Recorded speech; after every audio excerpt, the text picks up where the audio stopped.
Welcome to the Hot Podcast. Listen, thank you for joining us tonight. You know, it's been a minute since we had the podcast because we've been doing Bible study, we've been doing life groups, but you know, I dropped the podcast in whenever necessary, and tonight is so necessary. Many of you know this Sunday is a very important Sunday in the life of our ministry. It's Domestic Violence Sunday. As most of you know, my mother was killed by my father at the age of 8, and so we have a domestic violence nonprofit ministry called ilovelucyministry, and so we are dedicating this Sunday to her, as we always do, dedicate the whole month of October. But the truth is, we need to talk about this every day, and not just even one Sunday or even one month. And so we are here tonight with a very, very special guest tonight. We have, I should just let you introduce yourself, but I'll introduce you. We have, and I found her on Facebook telling her testimony at a radio show, and so I wanted to bring her on, Sister Kardelia Smith. Yes, sir. And I am so happy to have her here. I am honored to have people who have gone through this and know what it's like to have to deal with that, and so I respect and honor those who have gone through that. Before we even get to tonight's topic and tonight's guest, I want you to make sure that you give your $31. We ask $31 for the month. We ask you to give for our Bible study, life group, podcast. That's $1 a day. We ask, so if you did give that, that's $ Faithpastor. That keeps us going, and so if you want to do that, make sure you do that. Thankful for all of you who continue to do it every week, and those of you from the Faith Church and from the Hot Church that do that. We are just so grateful. Don't forget, this Sunday, of course, domestic violence. Wear your purple. Bring your picture. We will have an area where you can put your pictures up for those who may have gone on to heaven because of domestic violence, or someone you just want to honor. But don't forget to come in your purple.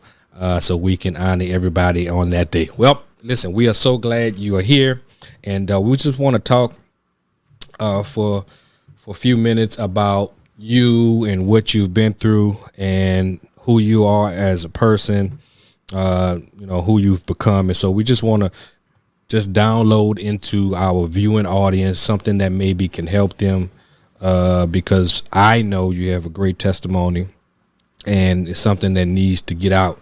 And I'm so glad that you're strong enough and bold enough to stand up and speak it. And we know some people just are not there yet. And so, first thing I want to know, tell us about yourself, your childhood, where you grew up at, siblings. Just dive into that so they can get to know who you are. As you said, my name is Kardelia Smith. I am a native of Lake Charles, Louisiana.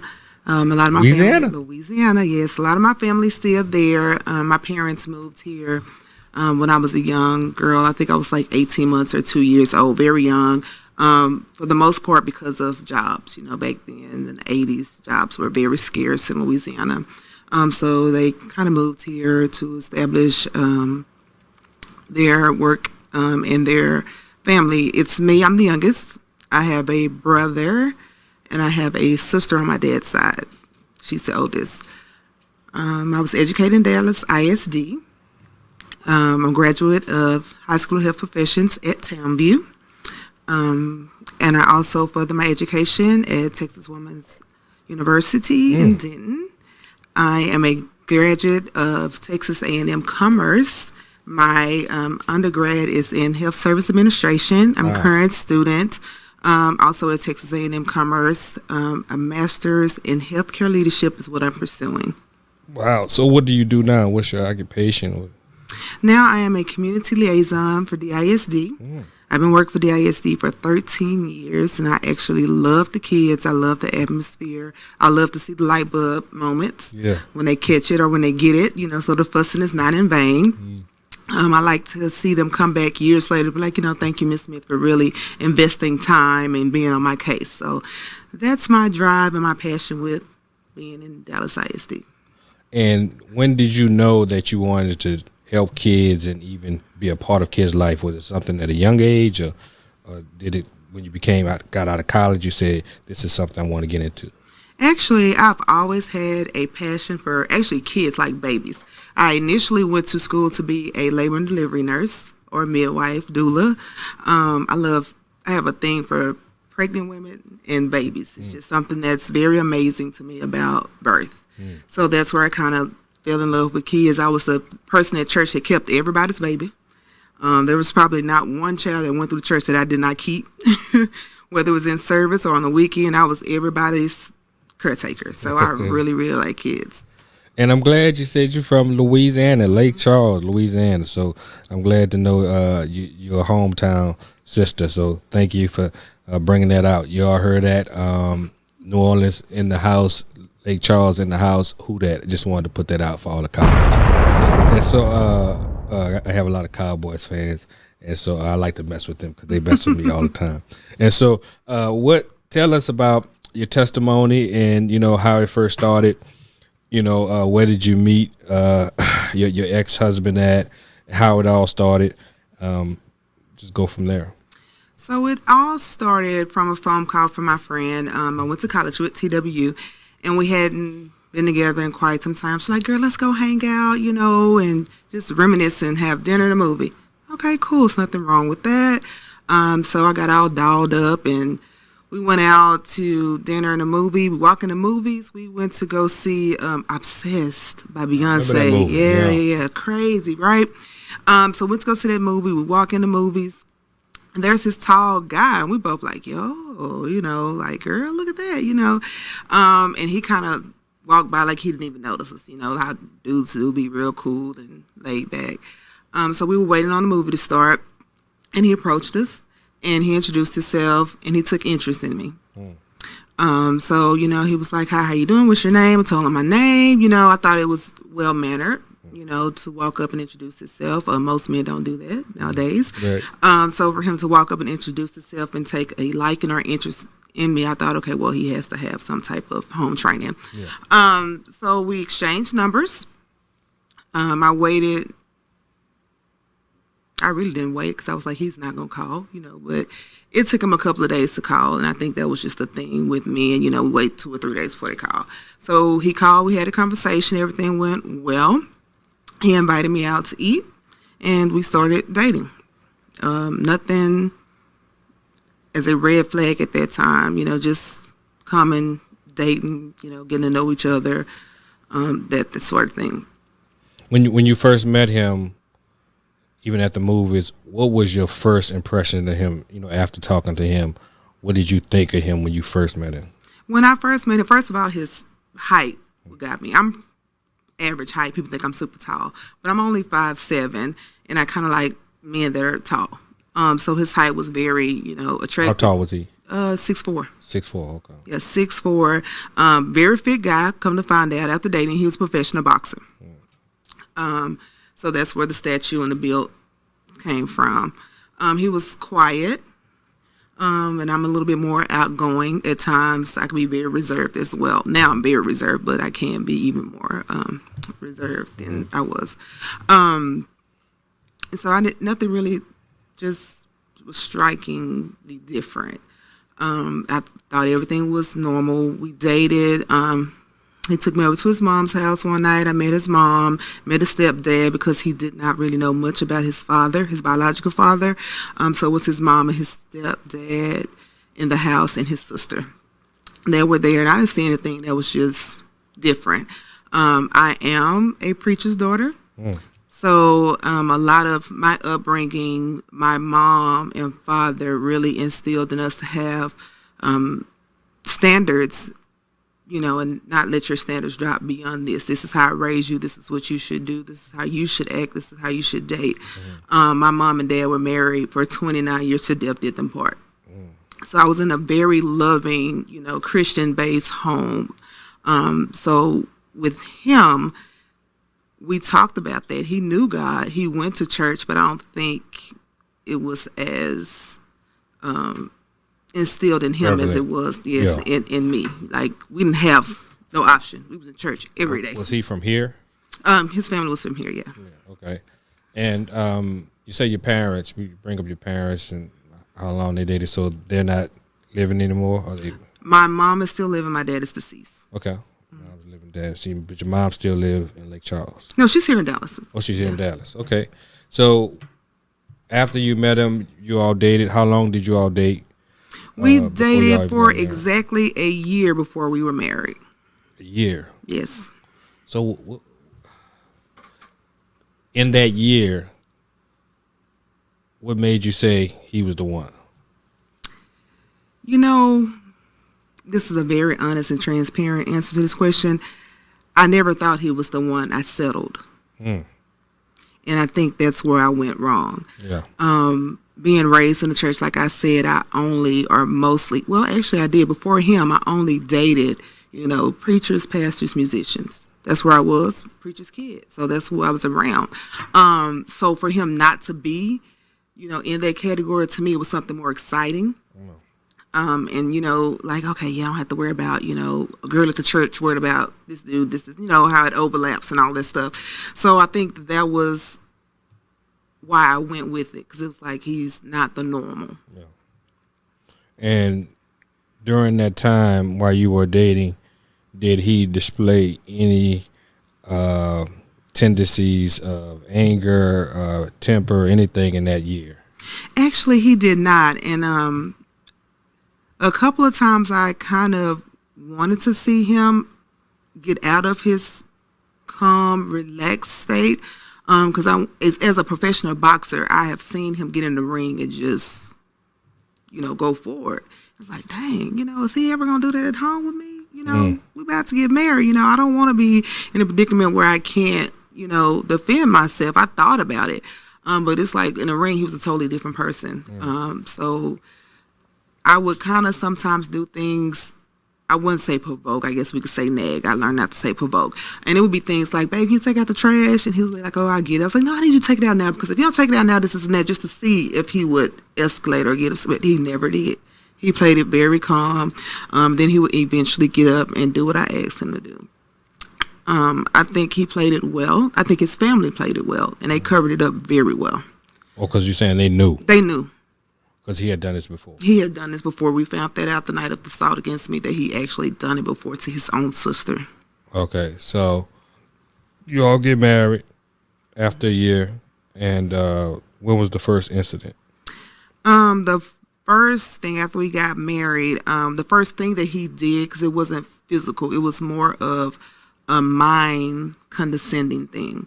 The first thing he did was he went and got us an apartment without even consulting me. I didn't see the apartment. I didn't know where it was. It was just like, come on, pack your stuff. We get ready to move. Wait, what? Yeah, I got us an apartment. Let's just go. And it was like an isolation thing, which I learned later on. That was a red flag. I honestly did not know the term domestic violence until the night that it happened to me. Never heard it. Wow. Never heard it. I didn't see that in my household. I did not see it in my family. And it was something very new to me. So the first thing was he got an apartment. You didn't know about the apartment? Didn't know about the apartment. He just came over with his stepdad with a truck. Pack up, let's go. You all married? We were married. Okay. So I'm like, okay, yeah, this is my husband. I have to go, right? Nothing you can argue with much about that other than you didn't tell me, didn't let me see the apartment. It's just, let's go. Also, another thing that he did was he didn't allow me to work. So that cut off streams of income to be able to leave. And I didn't see all those things. In my mind, I'm thinking, okay, he's my husband. He's providing for me. So I'm glad you brought that up. So you were working when you met him? Yes. And he asked you or told you to stop?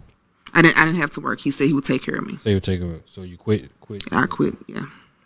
So before you move on, let's speak on that. What would you tell someone when it comes to relationships, whether married or not, about that? Would you advise a woman to make sure she always has an income, unless, of course, I guess if a man is a millionaire. But I'm saying other than that, Talk about that. Even if he is a millionaire, you always have enough money to get away, because you never know what happens, or even if it's nothing to where it's something physical or where you feel like you're in an unsafe environment, you should have money to take care of yourself or be able to continue life or start over.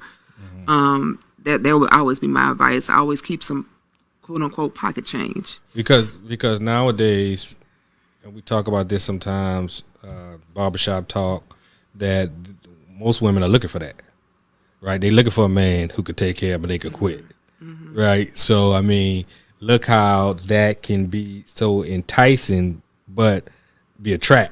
Right. So I think that's something that we should spotlight and bring out here, because that's something that you know, when you're talking, you know, generally speaking, most women would be like, girl, that's what I want, right? You gonna take care of me and I don't have to work? Sounds good to me. But not realizing that could be something the person is trying to set you up, right, to have you in bondage, so to speak. So that's good. So you weren't working. Y'all moved to the apartment. Then what happened? No resources. So I can remember the very first time there was an incident with us physically. We were in the apartment, and when we first got married, before we got married, I knew about one child that he had. By the time we were married, it was a total of 6. Wow. By 3 different women. And I remember us getting into it because it was a thing about, I wanted my own kids. I stood at the altar and said to be fruitful and multiply. And you have 6 kids, and you didn't tell me the whole truth. You know, if I knew that, I would have went on by my business. We wouldn't even went nowhere near marriage. Right. Because I always kind of wanted to have, you know, at least a first or second child with my husband. But you far beyond this at that point. And it also, you know, brought red flags. It was like, if you were married, when we got married, it was only one kid that I knew about. You weren't in their life that whole time. That's not cool as a man, you know.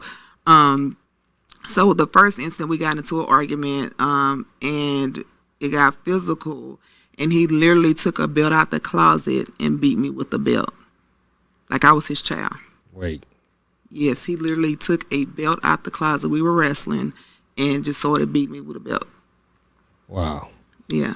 So, and y'all were having an argument. We were having an argument about the kids. Started wrestling. And he took a belt and started beating you with a belt. He started beating me with a belt. Did you, at that time, call the police or think of doing anything like that? What did you think about that at that time when it happened?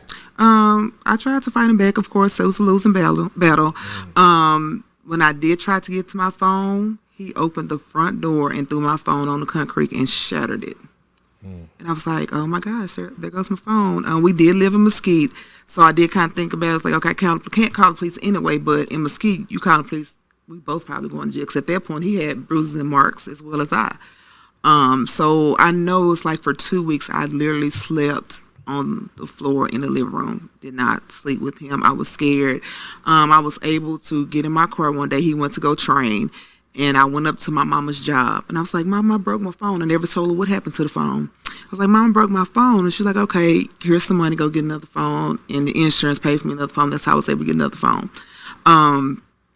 But that was the first encounter that I just told my mom about. How long after that? How long did you not have a phone for? I think it was like a week or 2. A week? Yeah.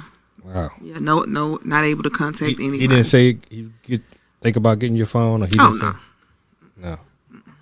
So, after that incident, did leaving him? How long had y'all been married when that happened? Oh, we had been married maybe 3 months. 3 months. Did it even cross your mind to leave him, or were you just like, well, something that happened, maybe it won't happen again? It did not. But here's the thing: my dad was still alive then, and my dad, he went to my dad and asked to marry me. Twice, I think my mom said. And twice my dad told him no. And my dad, being a preacher and having a sermon, he said, no, I don't want you to marry my child because you're going to put your hands on my daughter. And I've given her all the whoopings that she needs. You put your hands on my child, it's going to be something different. And my dad passed away right in that time, before that time frame for him actually putting his hands on me the first time. So my dad wasn't there to protect me physically anymore. So I think that was his segue to kind of start the physical type abuse. Yeah, I mean, because, you know, I have a 26-year-old daughter, and, you know, God forbid, but, you know, I've already told her that I'm not taking no more losses, you know. Right. And so, you know, I've already came to that resolution with God. You know, somebody put their hands on her, I'm going to have a jail ministry. Be bishop. Yeah. Bishop Paul and Silas. Yeah. And so we're going to have church inside. Yeah. And, you know, because I just can't, no one is going to be able to talk me off the ledge. Right. Somebody put their hands on my daughter. So, you know, I joke about this and say, I kill you and do your funeral. Mm-hmm. You have a one-stop shop. It's a joke. That's for the quote. And so, you know, for me, I just feel like, you know, as a dad, that's definitely something that's a fear, you know, for every dad. Barbershop Talk says dad has two fears. One, that his daughter get on a pole, and the other that a man hits his daughter.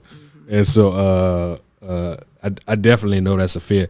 And for as a father, you definitely don't want anybody to, you know, I mean, not even hit your daughter, but even, you know, just be disrespectful to her any kind of way. And so that's why as men, I feel like we also have to make sure we watch what we do, because you reap what you sow. And, you know, I tell people all the time, you may not think you're reaping it, but your child may reap it, which is you reaping it. Right.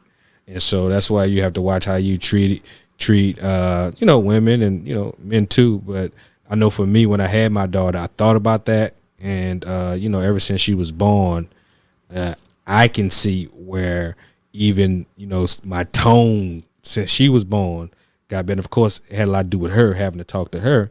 But I could see where that I started thinking about that, right? Because I knew that I had a daughter. I knew she was going to grow up one day, right? And so, you know, how I treated another woman or somebody else's daughter could fall back on her, you know. And that's why I tell her too, that's why I am so against it, because I know this ain't nothing I'm reaping.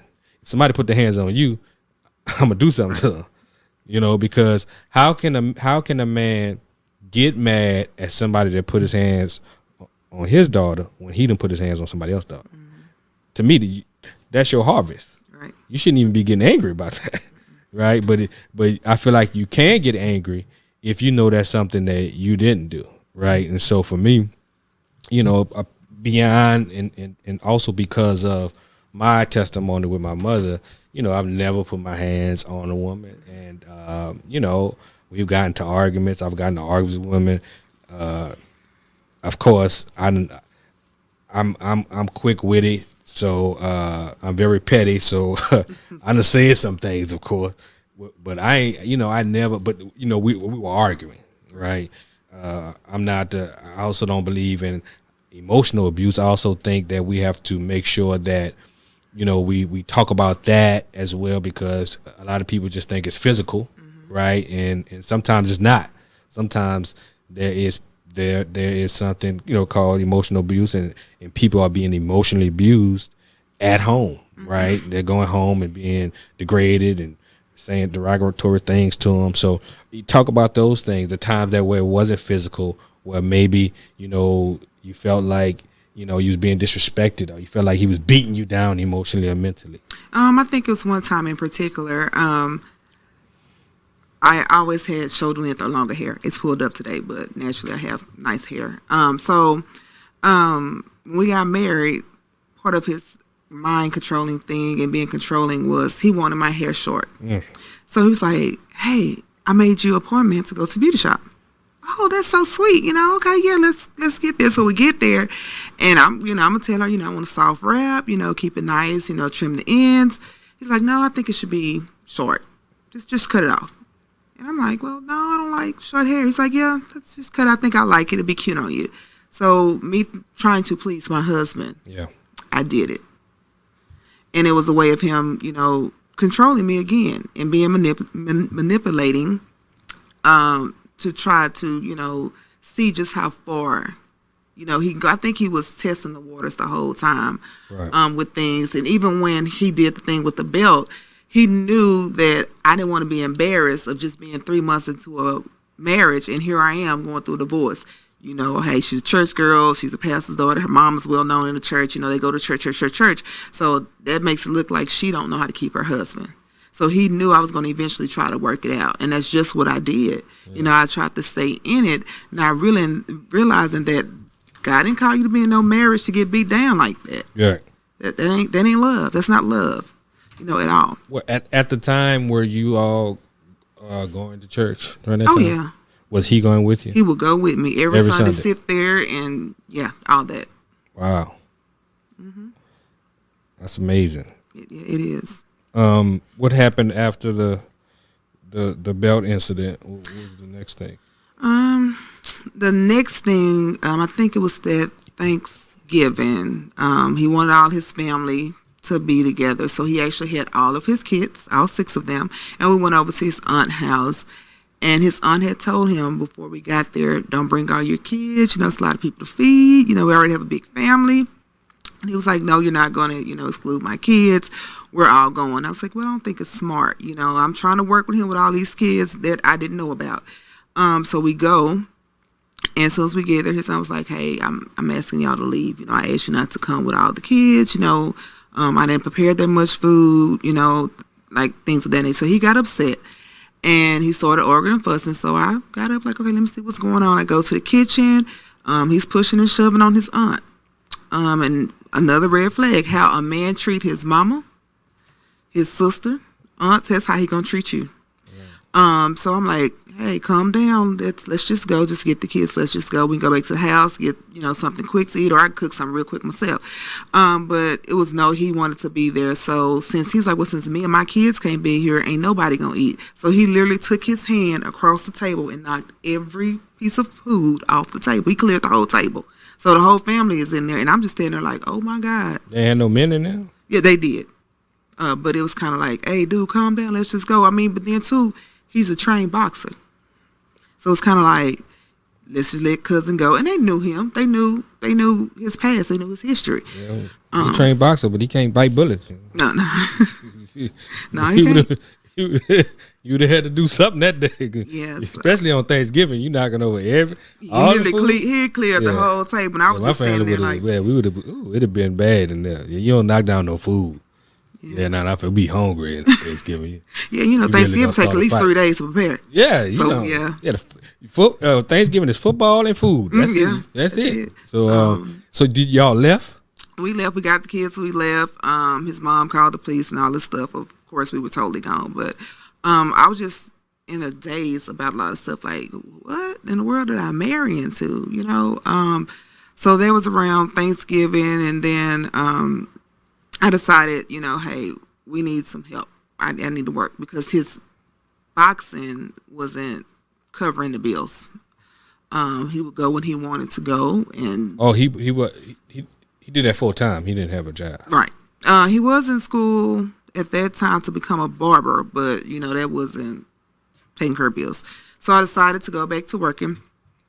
And I remember the day, of the assault. That I was at work that morning, and because you went back to work. I went back to work. This is the actual day of the assault. I think it was May 12th. Yeah, I think it's May 12th. How long y'all been married then?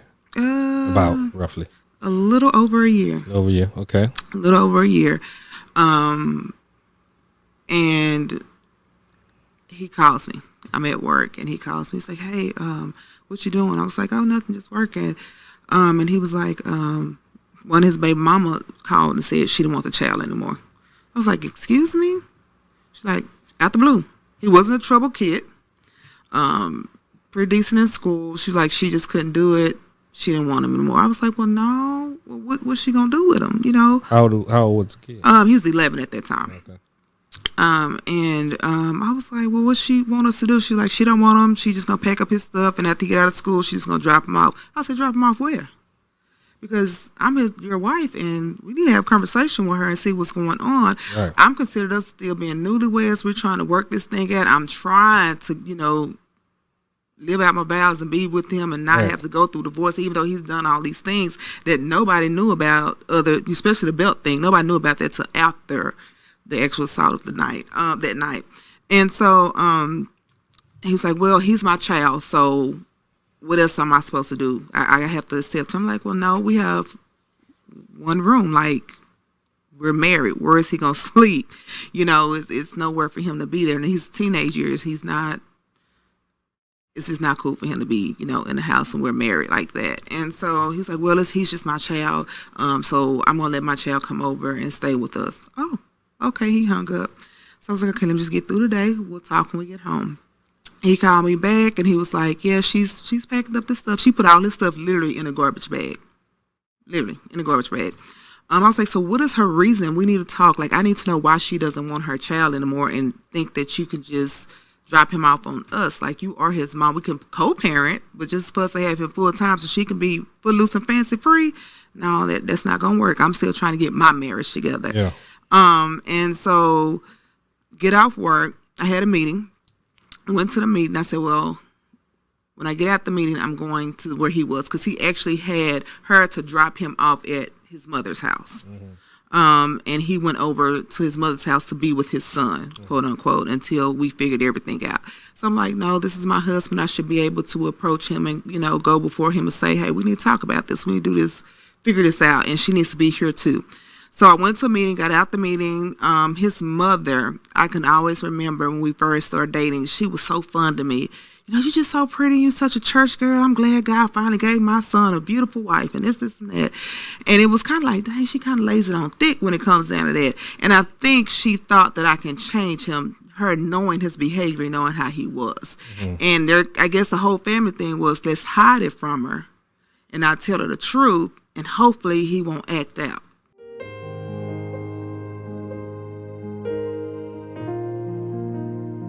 Well, we've come to the end of this show. I just wanted to remind you that this week, this Sunday, is Domestic Violence Sunday. You need to be in the house for the word on Domestic Violence Sunday. Please bring somebody with you. Please bring a picture of someone who has gone through it, or someone who has maybe gone on to heaven because of it.